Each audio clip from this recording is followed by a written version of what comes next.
When disaster strikes, the time to prepare is long gone, and the DCU is in full disaster mode right now. It is obvious there was no long-term narrative strategy for these films, no preparation for disaster.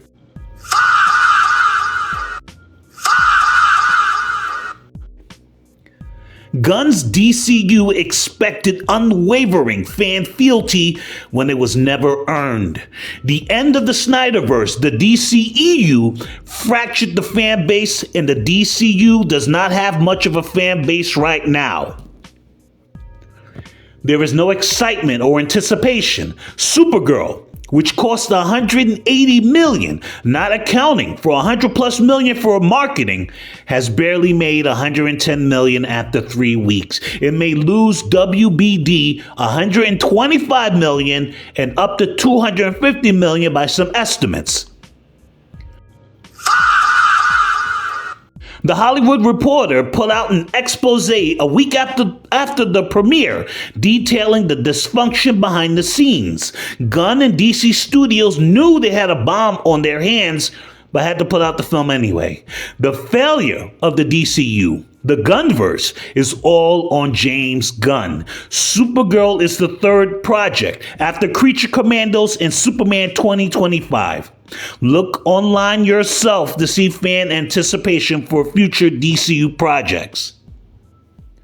Supergirl is such an embarrassing flop that the plot for HBO Lanterns is already leaking, which we will discuss, spoilers ahead. Blaming Millie Alcock for this flop and making fun of her looks is... Listen, sorry, that was uncalled for. Seriously, we're missing the point. Blaming Millie Alcock. There was never any long-term strategy for the DCU. The DCU assumed the fractured fan base would eat this up.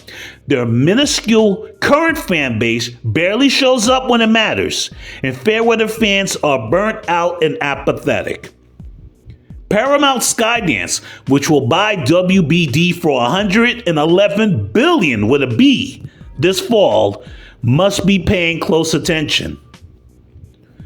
Should James Gunn be shown the door? Should the DCU end? Yes, the DCU should end. I don't know what is going on, and I doubt James Gunn knows either. This is no way to run a comic book film studio, and Supergirl's epic failure reflects how fans currently feel. Let's discuss. Hey, it's your boy Ace from pfadvice.com. Like, share, subscribe, get notified, hit the bell, leave a comment, join the movement. Thank you for subscribing. Yes, it's time to call it. The DCU must end. Hard reboot, start over. How many times can you obscenely disappoint and let down your fan base? How many times? Gunn has broken too many promises. Most of the gods and monsters slate is not happening. There is no strategy, no through line, no interconnectedness, no big bad, no narrative foundation to build towards the Justice League. Give us the heavy hitters. Superman, Batman, not an Elseworlds Batman either. Love Robert Pattinson, but there is no DCU Batman. No Wonder Woman, no Flash. WTF. Oh my God, bro. Oh, hell no, man. Do that first, then focus on niche characters like Peacemaker, Polka Dot Man, Suicide Squad. Do you realize James Gunn tried to make Suicide Squad household names instead of focusing on the Justice League? They were going to make a Booster Gold show, Paradise Lost, a Themyscira show without Wonder Woman. Why is Wonder Woman not in the DCU? A Sergeant Rock movie. Why? An Authority film, no Justice League film, and now all of those planned projects are canceled or indefinitely delayed, which also means canceled. Gunn uses these unknown characters and niche characters as self-inserts to show his music taste and love of dogs. He does not love comic books half as much as he pretends. That's what the evidence shows. Supergirl is a niche character, more famous for the CW show, really. It was brain donor crazy to make a Supergirl film after the middling performance of Superman 2025. Next up is Clayface? What are we doing here? Gunn does not understand these characters.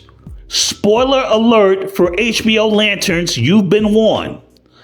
Overnight, rumors leaked out that Hal Jordan will die in the first episode of HBO Lanterns, coming out mid-July. Mid-August. The Manhunters, the robot precursors to the Lanterns, are the villains of the show, and Jon Stewart will be investigating Jordan's death in the present. There will be two timelines, one in 2016 and 2026. The show is basically True Detective and very ashamed to be a Green Lantern show. And Hal Jordan is narrative father and not being treated as the iconic character he is. I hope the show is a blast. I was enthusiastic about it, but not anymore. This show was proud to present itself as a True Detective ripoff. Time is a flat circle currently resembling the vortex of a toilet bowl flush, if you ask me. I'm sorry I went off on a tangent. The point is that even if Clayface, Lanterns, or Man of Tomorrow are hits, then what? There are reports that we might get a Jimmy Olsen, Gorilla Grodd, and even a Mr. Terrific show. Edie Cathegi, pardon if I'm mispronouncing, is almost 50. Give that man a Mr. Terrific film, not a show. A Bane and Deathstroke film, which no one asked for, is also in the works. I have a question for God. Why? The fan base has tuned out the DCU. I know I have. Once Paramount acquires WBD, the resources to create better DC Comics adaptation increases under the right leadership. Gunn and Safran's contracts end in 2027. They had their shot and they shitted the bed. If I was Paramount, I would release Man of Tomorrow, let Gunn and Safran go, they will be okay, and reboot DC Studios with new creatives.